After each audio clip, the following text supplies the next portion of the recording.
Hello mes champions, j'espère que vous allez bien. Moi, je vais super bien. Je suis très ravie de vous retrouver dans cette nouvelle vidéo. Et aujourd'hui, on va parler de la CAN. Pas vraiment de la CAN, mais plutôt de la finale de la CAN, de tout ce qui s'est passé, de nos émotions, de comment on a vu le déroulement de la CAN, parce qu'il y a eu énormément de choses qui se sont passées, les polémiques sur les réseaux sociaux. Ça fait des jours que j'essaie de faire la vidéo, mais j'avais la voix qui était complètement cassée. Tellement j'ai crié, parce qu'on est champion d'Afrique pour la deuxième fois de notre histoire. 4 éditions, 3 finales, 2 gagnées. Que dire du Sénégal? Que dire? Donc là, on va faire une vidéo. Je vais vous parler de tout ce qui s'est passé. Je l'ai dit tantôt. Je vais aussi donner mon avis par rapport à tout ça. Et finalement, je vais vous donner mon top 5. Genre, le top 5 de mes crushs en équipe nationale pendant cette CAN-là. Et donc voilà, en gros, c'est ça. Donc, like et abonne-toi si ce n'est pas encore fait. Active la cloche pour ne manquer aucun rendez-vous et on se retrouve après le générique.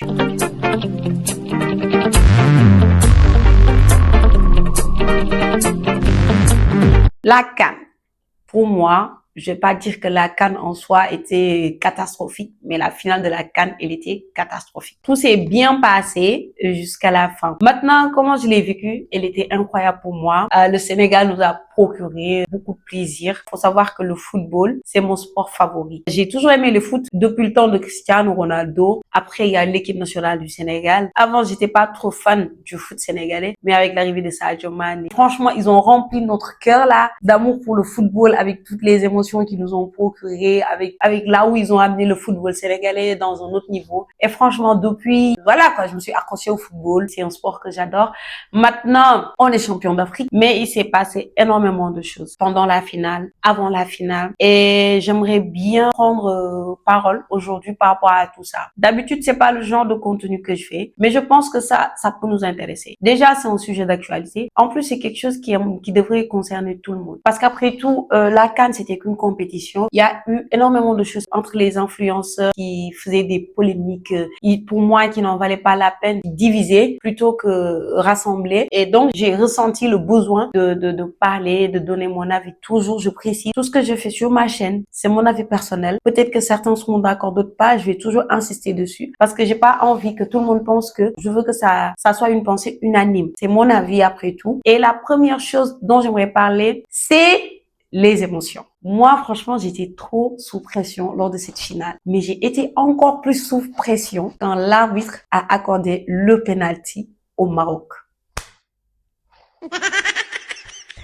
Je vous jure, je pensais que mon cœur allait lâcher. J'avais tellement mal, pas pour moi, pas pour le Sénégal, mais j'avais mal pour celui qui a provoqué le penalty, genre El Hadji Malick Diouf. Et ce que j'ai ressenti ce jour-là, quand j'ai vu sa tête, quand j'ai vu la tête d'Ismaïla Sarr, j'ai ressenti pour El Hadji Malick Diouf la même chose que j'ai ressenti pour Bouna Sarr en 2022, quand il a raté son tir lors de la séance de tir au but face à l'Égypte. Je me suis souvenu exactement de la même chose. Bouna Sarr, il avait fait une CAN mais parfaite. Tout le monde parlait de Bouna Sarr, Bouna Sarr, Bouna Sarr, Bouna Sarr. On vient à la séance de tir au but, il rate son tir. Je me dis non, qu'on perde la CAN, c'est pas grave. Mais Bouna, il se le pardonnera jamais. Il va tout le temps se dire, j'aurais pas dû rater mon tir. C'est de ma faute si on a perdu cette CAN. Après toute la peine qu'il s'est donnée. Donc, imaginez qu'ils se disent qu'on a perdu à cause du fait que j'ai raté mon tir.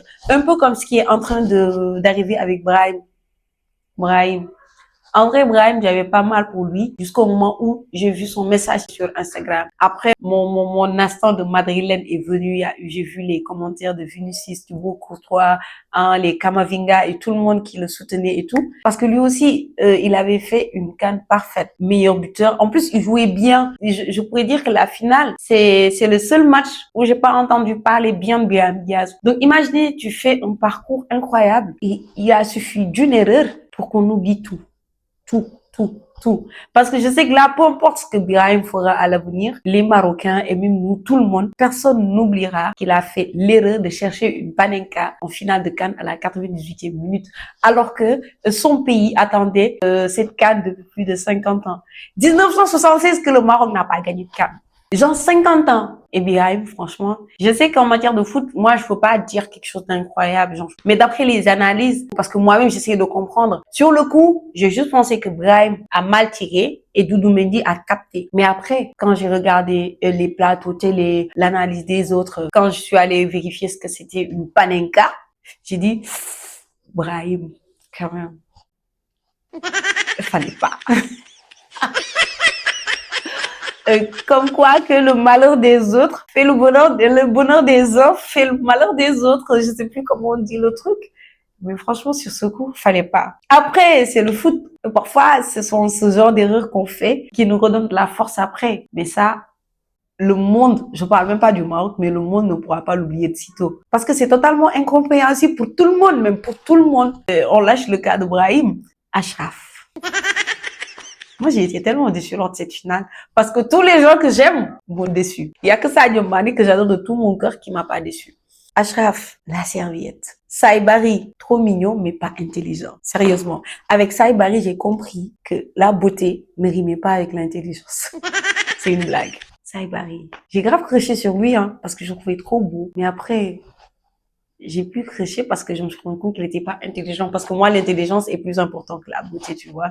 Achraf, par contre, y en a qui me disent que non, il savait pas, c'est le public qui lui a demandé. Vous voyez bien que lui-même, il était un peu perturbé parce qu'il savait pas. D'accord, c'est le public qui lui a demandé. Mais Achraf, je pense qu'il est assez mature, il est assez intelligent pour savoir que la serviette n'appartenait pas au public marocain. Qu'on se dise la vérité. Si c'est pas un drapeau qui s'est retrouvé sur le terrain ce jour-là, si c'est pas un drapeau marocain, ce serait pas une serviette quand même. Il savait pertinemment bien que cette serviette appartenait à Edouard. On se dit la vérité, qu'on regarde les choses en face. Il a juste fait ce qui lui plaisait. Mais vrai, il savait que cette serviette n'appartenait pas à quelqu'un dans les tribunes. Et moi, je l'adore depuis le temps de Mbappé au PSG parce que après le Real Madrid, moi, je supporte le PSG. Pendant cette CAN, j'avais 3 équipes. Le Sénégal, la Côte d'Ivoire parce que c'est mon pays de cœur. Après, il vient le Maroc pour Achraf que j'adore. Ibrahim qui est madrilène. Mais ils m'ont déçu. Il y a que Sadio Mané qui m'a pas déçu. En vrai, Sadio Mané aussi, il m'a un peu déçu quand il a rappelé les joueurs. Parce que je me disais que non, laisse pas Thiaw, il a raison que tout le monde parte. Hein? Sadio Mané, s'il te plaît. Parce que moi-même, j'étais tellement d'accord avec l'acte de Pape Thiaw. Mais après, on peut pas le détester d'autant plus que s'il avait pas fait ça, on serait pas champion. Les émotions, c'était ça. J'ai tellement pleuré quand Edouard a capté le ballon. J'ai pleuré. Et je pense que ce sont mes pleurs là qui ont fait que j'ai perdu ma voix. J'ai crié. J'ai crié. Je me suis souvenu des 99 noms d'Allah à ce moment-là, quand Brahim tirait. Et alhamdoulilah. Et je pense que ce jour-là, ce sont nos prières. C'est le fait que tout le monde appelait Allah qu'il a répondu de cette manière. Et c'était incroyable. Il s'est passé énormément de choses pendant cette CAN. La polémique, les polémiques, je vais dire, parce qu'il y a énormément de polémiques autour du Sénégal. Entre certains influenceurs d'autres pays qui disent qu'on se l'a pété, qu'on n'était pas humble, qu'on faisait semblant, qu'on détestait les autres pays, on faisait trop genre parce qu'on a décroché qu'une seule étoile sur le maillot. Entre tous ces gens-là qui nous ont accusés d'être sauvages parce que tout simplement, il y a eu une bagarre lors de la finale. Je sais pas par où commencer, mais je vais commencer par la bagarre. Vous pensez vraiment que dans un stade où il y a 60 000 places, les Sénégalais, parce que d'après ce que j'ai vu au niveau du communiqué de la Fédération sénégalaise de football, notre quota, c'était 1800 et quelques places. Vous pensez vraiment que les Sénégalais, dans un stade de 60 000 personnes, vous n'êtes que 1800, vous allez faire exprès de déclencher une bagarre, sachant que vous êtes dans un terrain hostile? Je dis pas ça pour défendre mon pays, et encore heureux, c'est légitime que je défende mon pays, et je vais défendre mon pays même, mais vous pensez vraiment que les Sénégalais feraient exprès de déclencher une bagarre comme ça, de cette taille, dans un endroit où ils sont 60 000, et vous n'êtes que 1800, vous déclencherez une bagarre exprès, sachant que vous serez les plus grands perdants, que vous allez en souffrir. Certains supporters sénégalais n'ont fait que répondre. Les vidéos sont là, je vais pas avoir le temps d'aller fouiner, mais j'en ai vu, et si vous cherchez bien, vous allez voir. On nous tue, mais on ne nous déshonore pas. C'est pas parce que tu es dans le stade de quelqu'un que vous n'êtes pas nombreux ou qu'on doit te maltraiter. Je veux dire, je sais pas quel français j'ai parlé même. Là, je sais pas de justifier le fait ou bien de normaliser ce qui s'est passé, mais c'est juste pour vous faire comprendre qu'ils n'ont fait que riposter. On les a agressés physiquement et ils n'ont fait que riposter. Après, c'était qu'une finale. Parfois, ce genre de choses arrivent. Mais là, je vois beaucoup de personnes sur des plateaux télé qui disent « Ah ouais, le pauvre Maroc ». Et le pauvre Sénégal. Nous aussi, on n'est pas un pauvre pays. Le pauvre Maroc, il a fait tout pour organiser cette CAN avec des infrastructures haut niveau, avec nanani, avec nanana. On n'a pas organisé la CAN, d'accord. Mais tout comme le Maroc, on s'est tué chaque match 90 minutes pour gagner cette CAN. Je parle même pas du Sénégal. Tout pays qui a participé à cette CAN mérite de gagner la coupe autant que le Maroc. C'est pas parce que le Maroc a organisé qu'il devrait forcément gagner. C'est pas parce que le Maroc a mis les joueurs dans les meilleures conditions qu'on doit le laisser gagner la coupe. Et c'est pas parce que le Maroc a attendu 50 ans pour avoir une deuxième étoile qu'on doit le laisser gagner la coupe. juste comme ça. Je suis désolée. Dites-moi quel pays ne s'est pas plaint face au Maroc? De la Tanzanie au Cameroun, tous les pays, le Nigeria, tous les pays se sont plaints de l'arbitrage face au Maroc. Prenons l'exemple de la serviette. Edouard Mendy était le dernier à subir ça. Le gardien là, le gardien nigérien, il s'est plaint de ça. On a vu les vidéos. Après, vous dites que ce sont des trucs de maraboutage et nanani nanana. Vous pensez vraiment que si on voulait faire du maraboutage, on allait faire ça avec une serviette? Sérieusement. Après, j'ai vu Saibari qui s'est excusé auprès d'Edouard Mendy. Mais je pense qu'il devrait aussi s'excuser auprès de Yevan. D'accord, Edouard a été exposé. Mais c'est Yevan qui en a le plus souffert. C'est lui qu'on a traîné de partout. Moi, j'ai pas compris le problème avec la serviette même. Honnêtement, j'ai pas compris. Après, quand on a expliqué que la serviette servait de nettoyage, que c'est avec ça que les gardiens se nettoyaient les gants, s'essuyaient le visage. Moi, je me dis, il voulait prendre la serviette. Edouard aurait les gants glissants. Comme ça, à chaque fois qu'il allait attraper le ballon, voilà, le ballon allait glisser. Ne me dites pas que c'est comme ça, vous comptez marquer quand même, hein. Vous comptiez marquer comme ça. Parce que Doudou a capté le ballon et que ça a glissé de ses gants parce que... En vrai, c'est drôle, le truc de la serviette. C'est drôle. On laisse ça, c'est pas grave. Toujours à la fin, avec Sadio Mané, le héros de toute une nation, la fierté de l'Afrique. Nous avons gagné cette CAN avec la grâce d'Allah. Et j'ai été tellement contente quand j'ai vu que Dieu était avec nous et que pratiquement toute l'Afrique était avec nous. Le monde était avec nous. Moi, je me dis, avec cette victoire, Dieu a rendu justice au Sénégal face aux Marocains, mais Dieu a également rendu justice à tous les pays qui ont rencontré le Maroc et qui se sont plaints d'arbitrage et de toutes ces choses-là jusqu'à présent. Là, quand on dit la justice de Dieu, il y en a. Franchement, c'est Dieu qui a tranché. Parce que tellement de pays se sont plaints. Voilà, c'est tout ce que je tenais à éclaircir. Là, je vais vous parler de mon pays. Le beau pays que nous sommes. La belle nation que nous sommes. Ça me fait... Je dis pas que ça me fait mal hein, quand je vois certaines personnes dénigrer le pays tout entier. Et j'aimerais beaucoup insister sur ce point. S'il vous plaît, arrêtez d'insulter une nation entière à cause d'une erreur d'une personne qui appartient à cette nation-là. Et je prends l'exemple de la Côte d'Ivoire. Moi, je vais jamais dire que la Côte d'Ivoire tout entière est un mauvais pays, que la nation ivoirienne est maudite, toute la nation ivoirienne est méchante à cause d'un créateur de contenu ivoirien ou bien d'un Ivoirien qui a fait un commentaire malveillant sur le Sénégal. Je vais jamais faire ça. Déjà, c'est déloyal, c'est irrespectueux, c'est insensé. Tu peux pas juger tout un pays à cause de l'erreur d'une personne. Tu peux pas insulter toute la Côte d'Ivoire à cause d'un Ivoirien. Et je comprends pas pourquoi les gens ils font ça. Et là, je parle pas en tant que Sénégalaise, je parle en tant qu'Africaine. La CAN pour moi, c'est pas la même chose que l'Euro, c'est pas la même chose que la Coupe d'Amérique, c'est pas la même chose que la Coupe d'Asie. La CAN, elle est incroyable. Depuis que je regarde le foot, et depuis que je sais ce que c'est que le football, depuis que je regarde la CAN, moi je pense jusque-là que la meilleure CAN reste la CAN de la Côte d'Ivoire. Et dites-vous que pendant la CAN de la Côte d'Ivoire, moi je me disais que tout le temps, chaque année, c'est la Côte d'Ivoire qui devrait organiser la CAN. Parce que c'est fun, les Ivoiriens sont drôles, après tout le monde rigole et toutes ces choses-là. C'était cool. Mais moi, je pense que cette CAN-là, la CAN 2025, elle était très ennuyeuse. Déjà, il y avait trop de polémiques, il y avait trop de haine. Tu vois, les pays qui s'insultaient, les influenceurs qui se disaient tout et n'importe quoi. L'incitation à la haine, je comprenais pas. Parce que il y a pas un seul jour où tu te réveillais et il y avait pas béret. Et moi, je me disais que c'était dommage. Parce que quelque chose qui est censé nous unir, quelque chose qui est censé nous rassembler, était en train de nous diviser. Quand tu te réveilles et que tu vois un Ivoirien qui dit, parce que c'est pas toute la Côte d'Ivoire qui s'est levée pour dire que ne soutenez pas le Sénégal. Ils sont pas gentils. Ils sont pas humbles. Non. Mais j'ai vu des TikTokers ivoiriens ou d'autres pays qui disaient que ouais, ne supportaient pas le Sénégal parce qu'ils ne nous aiment pas à cause d'une étoile qu'ils ont décrochée. Ils aiment trop faire genre. Et c'est pas pour défendre mon pays, hein, mais j'ai pas vu un seul créateur de contenu sénégalais qui a ouvert la bouche pour dire ne soutenez pas le Maroc ou bien ne soutenez pas le Gabon ou ne soutenez pas le Togo parce qu'ils ne nous aiment pas. Des fois, tu vois un Sénégalais qui fait un commentaire négatif sur le post d'un influenceur ivoirien ou camerounais et tu vois un autre Sénégalais venir le recadrer. Et moi, je pense que juste pour ce genre de personne, juste pour cette personne-là qui est bienveillante, tu devrais respecter le pays. Toujours, j'insiste, c'est mon avis. Vous n'êtes pas obligé d'être d'accord, vous n'êtes pas obligé de dire oui ou d'applaudir. Mais je veux juste que vous compreniez une chose. Le Sénégal, c'est un bon pays. Moi, je ne suis pas allée en dehors du Sénégal. J'ai pas voyagé dans ma vie. Mais je sais que notre pays, je dis pas que c'est le meilleur des pays, c'est un bon pays. L'hospitalité, l'humilité. Nous, on est partis en quart de finale. Tous nos influenceurs, humilité. Vous avez été calme jusque-là. Restez calme, continuez à être calme. Ne répondez pas à la provoque. Je vous jure, j'ai pas vu tous les influenceurs,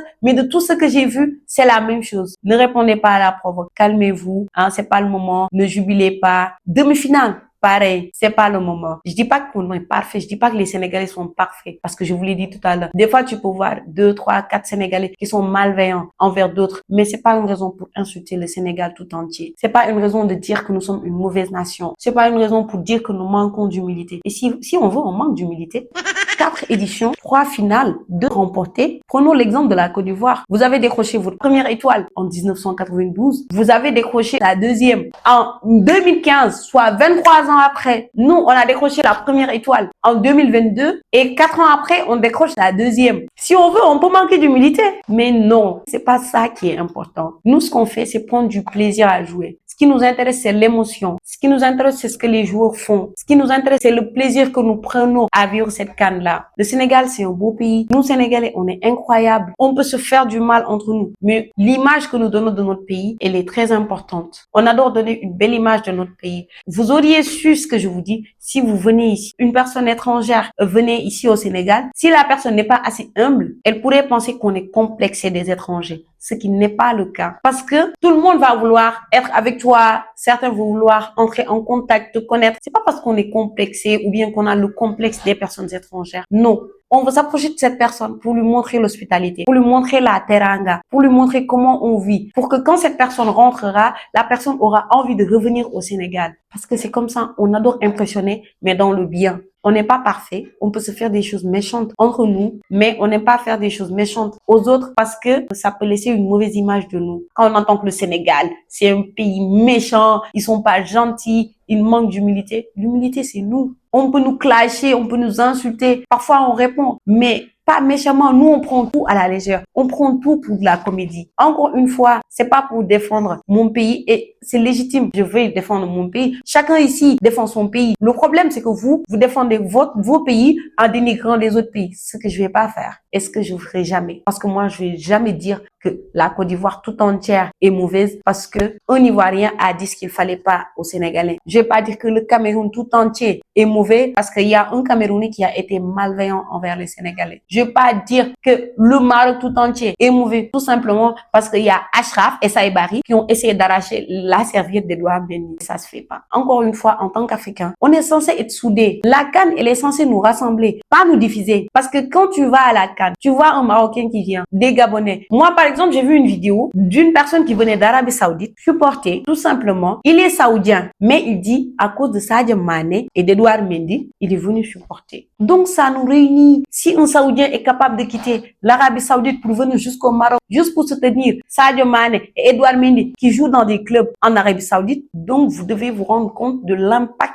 que la CAN a. Moi, je préfère la CAN à la Coupe du Monde. Le Sénégal préfère la CAN à la Coupe du Monde, je pense. C'est quelque chose que vous ne comprendrez pas. Là, je parle de l'opinion internationale. Ils sont en train de dénigrer le Sénégal. Ouais, de dénigrer l'acte de Pape Thiaw. L'acte qu'il a posé, tout le monde a été d'accord. Si le monde là est composé de 5 milliards d'habitants, dites-vous que 4 milliards, 99 millions des habitants du monde entier étaient d'accord avec l'acte qu'a posé Pape Thiaw. Pour certains, c'était pas classe, c'était pas élégant, mais pour nous, c'était du courage. Pour nous, c'était du cran. Pour nous, c'était de l'audace. Pape Thiaw a osé dire tout haut ce que tout le monde murmurait tout bas. Il a osé dire niet à l'injustice. Il a osé dire non aux magouilles. Il a osé tenir tête aux plus fortes têtes du football mondial parce qu'il y avait le président de la FIFA, il y avait le président de la CAF et il a osé dire non devant tout le monde. Ça, c'est ce qu'on appelle avoir du courage. Ça, c'est de la dignité. Pourquoi faire semblant de ne rien voir tout simplement parce que le Maroc l'a organisé et parce que nous, on a fait combien d'années pour prendre la CAN? Depuis que la CAN est CAN, on a fait combien d'années avant de prendre cette CAN? Comme disait une de mes amies, il y a éliminatoire de la CAN, tu lâches ton club, tu viens, tu t'entraînes. Il y a éliminatoire de la Coupe du Monde, tu lâches ton club, tu viens pour jouer. Et maintenant, pendant 2 ans, tu es en train de faire des allers-retours. Ton pays, ton club, tu t'entraînes comme Achraf Hakimi, tu t'entraînes comme Brahim, tu t'entraînes comme Saïbari, tu cours derrière cette CAN, tu joues 3 matchs de poule, tu gagnes, tu viens, tu fais une quart de finale, tu fais une demi-finale, tu fais une finale et on te dit que tu es censé perdre tout simplement parce que le Maroc, c'est le pays organisateur. Ça fait 50 ans qu'ils n'ont pas pris la CAN et que voilà, comme ça, c'est trop facile. Je vous jure que c'est trop simple. Et moi, je pense que l'origine de tous ces problèmes-là, c'est cette théorie de le pays organisateur ne va pas être éliminé très vite. Moi, ça fait longtemps que j'ai entendu cette théorie-là. Quand j'étais petite, j'entendais souvent dire, ah oui, par exemple, c'est le Sénégal qui a organisé, mais bon, le Sénégal ne doit pas être éliminé très vite parce que sinon, les Sénégalais, ils viendront pas regarder les matchs, donc ils vont le pousser minimum jusqu'en quart de finale, demi-finale. Mais au nom de quoi? Que tu sois pays organisateur ou pas, tu joues, tu gagnes, tu joues pas, tu perds. C'est ça qui est normal. Et les influenceurs, de grâce, que vous soyez sénégalais, ivoiriens, camerounais, togolais, gabonais, réfléchissez avant de faire certaines choses. Revoyez le contenu que vous proposez. Vous savez pas l'impact. Et je pense que vous le savez, hein. C'est parce que vous savez l'impact qu'a les réseaux sociaux que vous faites ce que vous faites. Tu peux pas avoir 4 millions d'abonnés et que tes vidéos peuvent faire 1 million de vues en 1 heure et tu véhicules un message de haine. Parce que la vitesse à laquelle les vidéos passent sur les réseaux sociaux, la vitesse à laquelle les choses passent sur les réseaux sociaux, vous pouvez pas vous permettre de faire certaines choses. Parce qu'en 1 heure, tu peux tout gâcher. Une vidéo peut faire 1 heure sur TikTok et faire 1 million de vues. 1 million de vues où tu dis que les Sénégalais sont méchants. Pendant ce temps, la vidéo passe en Chine, au Japon, en Angleterre, au Gabon, au Mali, en Gambie. Tout le monde va se dire, ah ouais, les Sénégalais, ils sont méchants. Et ils vont se faire une mauvaise image du Sénégal. Ils vont commencer à détester les Sénégalais. Sans raison. Sans raison, oui. Tout simplement parce que un influenceur, parce qu'il a reçu quelques commentaires négatifs de certains Sénégalais sur ses posts, voilà, il prend tous les Sénégalais, il met dans le même sac. Moi, par exemple, j'adore la Côte d'Ivoire. J'ai un ami camerounais que j'appelle papa. Il est plus âgé que moi. Mon papa Patrick, je lui fais un bisou d'ailleurs. J'ai des amis ivoiriens. J'ai un ami burkinabé et on s'entend mais super bien. Je vais jamais insulter le Burkina parce qu'un influenceur burkinabé a dit quelque chose qu'il faut pas. Alors que j'ai mon ami burkinabé qui essaie de prendre tout le temps de mes nouvelles, qui est toujours là, qui me dit tu me manques à chaque fois, avec qui je discute, avec qui je veux passer toute la journée à parler. C'est pas possible. Donc s'il vous plaît, évitez de véhiculer des messages de haine. Évitez de faire des choses qui incitent à la haine parce que le pouvoir des réseaux sociaux vous dépasse. Ça nous dépasse. Les réseaux sociaux nous dépassent. Et si on fait pas bon usage des réseaux sociaux, je vous jure, on risque de faire énormément de mal. Moi, franchement, je suis tellement déçue. J'ai tellement mal quand je vois que les gens, parfois, ils se renvoient des choses. On s'insulte alors qu'on est tous africains. On fait une Coupe d'Afrique qui est censée nous unir, mais qui nous divise. On insulte le pays de quelqu'un tout simplement parce que certains habitants de ce pays-là ont été malveillants. C'est désolant. Donc, s'il vous plaît, évitez de faire certaines choses. Je parle des influenceurs. Faites le bien autour de vous. À travers vos comptes, incitez du bien. Vous pouvez pas être créateur de contenu avec 4 millions de followers et tu propulses un message de haine qui va faire que 4 millions de personnes vont détester quelqu'un pour rien. Ça se fait pas. Pour moi, c'était tout. Je sais même pas si la vidéo a un sens. Je sais même pas. C'était tout ce que j'avais à dire. Et surtout, souvenez-vous d'une chose. Le Sénégal est un pays, mais incroyable. Le plus beau pays que je connais. C'est vrai que j'ai pas voyagé, j'ai pas fait d'autres pays pour dire. Mais pour moi, le Sénégal. En vrai, moi, je sais pas si j'étais pas sénégalaise, ce que je serais devenue. Peut-être ivoirienne. Mais même si je mourais et que j'avais la chance de renaître, je serais encore devenue sénégalaise. Pour vous montrer à quel point j'adore ma nationalité, à quel point j'adore mon pays, à quel point je suis fière d'être sénégalaise. Et j'aime le pays qui est le Sénégal. C'est tout. J'espère que j'ai dit les choses bien. Je m'excuse aussi si j'ai pu heurter parce qu'on sait jamais dans ce genre de situation. Maintenant, passons au plus important. Je vais vous faire mon top 5 là. Top 5 de mes crushs pendant cette carte. Après, je dis mes crushs. Hein. Je dis pas des plus beaux, des plus intelligents, des plus forts. Je dis de mes crushs. Tout le monde sait ce que c'est qu'avoir un crush. Voilà. Alors, le 5e, c'est Mory Diaw. Très mignon. Il aurait peut-être figuré dans le top 3, mais j'aime pas le côté bad boy. Les locks et tout ça, non. Mais franchement, il fait partie de mes crushs. Après Mory Diaw, Pape Thiaw. Charismatique, du caractère aussi, tout ce que j'aime. Pape Thiaw, très beau, très mignon, je trouve. C'est de l'humour, hein. Voilà, c'est mon avis. Et vous me direz votre top 5 dans les commentaires. Après vient le top 3 le plus important. En 3e position, je vais mettre Moussa Niakhaté. Non, pas Moussa. Oui, Moussa Niakhaté. Aussi avec du caractère, il sourit jamais, trop sérieux, charismatique, calme aussi. Top 2, Mamadou Sarr, mais qu'il est beau. Ah, mais je sais pas, il y a un truc, Il a du caractère aussi. Et enfin, mon beau Habib Diarra. Lui, je sais pas pourquoi, mais il inspire confiance. C'est le genre de gars qui inspire confiance. Voilà, c'était mon top 5. Mori Diaw, Pape Thiaw, Moussa Niakate, Mamadou Sarr et Habib Diarra. Dites-moi votre top 5 dans les commentaires. J'espère que cette vidéo vous aura plu. On est arrivé à la fin. Je vous fais un gros bisou et on se dit à très bientôt pour une nouvelle vidéo.